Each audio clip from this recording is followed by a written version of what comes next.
ગોંડલમાં કોંગ્રેસ ગાંગી થઈ છે એટલે બરાડાને કાગારોડું કરે છે. કારણ કે સૌથી પહેલાં ગોંડલ નગરપાલિકાના 44 ઉમેદવારમાંથી લગભગ 40 માત્ર ઉમેદવાર એમને મળેલા. એમાં પણ ખાસ કરીને જે ખોટી સહીઓ કોઈની કરવાની ખોટી સહીઓ કરી એના કારણે જે ઉમેદવારી પત્ર હતા એ અમાન્ય થયા અને 12 ભારતીય જનતા પાર્ટીની સીટો છે એ બિનહરીફ થઈ.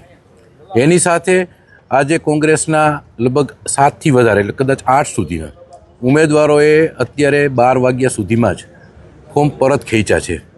એટલા માટે કે ભારતીય જનતા પાર્ટીએ જે વિકાસ કર્યો છે એ પોતે કદાચ ઉમેદવારોએ અમને એવું કીધું કે અમે જ્યારે વિસ્તારમાં નીકળ્યા અને લોકોએ અમને એમ કીધું કે સત્તાપક્ષ સાથે રહ્યો, ભારતીય જનતા પાર્ટીએ જે રીતે વિકાસ કર્યો છે ગોંડલનો એની સાથે રહ્યો, ત્યારે એમને ખરેખર જ્ઞાન આવ્યું હોય અને એમને પોતે સ્વૈચ્છિક રીતે ચૂંટણી અધિકારી સમક્ષ જઈ અને કાનૂની પ્રક્રિયાને ધ્યાનમાં રહી અને એ જ રીતે એને પરત ફોર્મ ખેંચ્યા છે.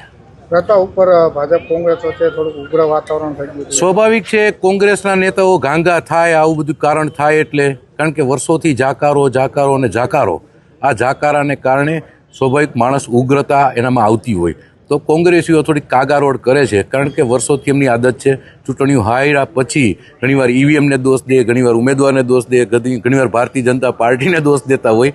એટલે એ સ્વાભાવિક છે કે એમની ઉગ્રતા થઈ હોય. અમારા ભારતીય જનતા પાર્ટીના દરેક કાર્યકરો શિસ્તબદ્ધ રીતે એમનો સામનો કરવાનો છે. કેટલી બિનહરીફ સીટ જાહેર થઈ છે? અત્યાર સુધીમાં 12 સીટ બિનહરીફ ઓલરેડી જાહેર થઈ છે. બીજી તો આજે ફોર્મ પાછું ખેંચવાની પ્રક્રિયા પણ હજી ચાલુ છે એટલે આજે સાંજે આપણને ખ્યાલ આવશે. કેટલા ઉમેદવારોએ ફોર્મ પરત ખેંચ્યું? અત્યારે 8 જેટલા ઉમેદવારોએ પરત ખેંચ્યું છે ફોર્મ. રાજભાઈ, વિપક્ષી વિહોણી થશે પાછી નગરપાલિકા?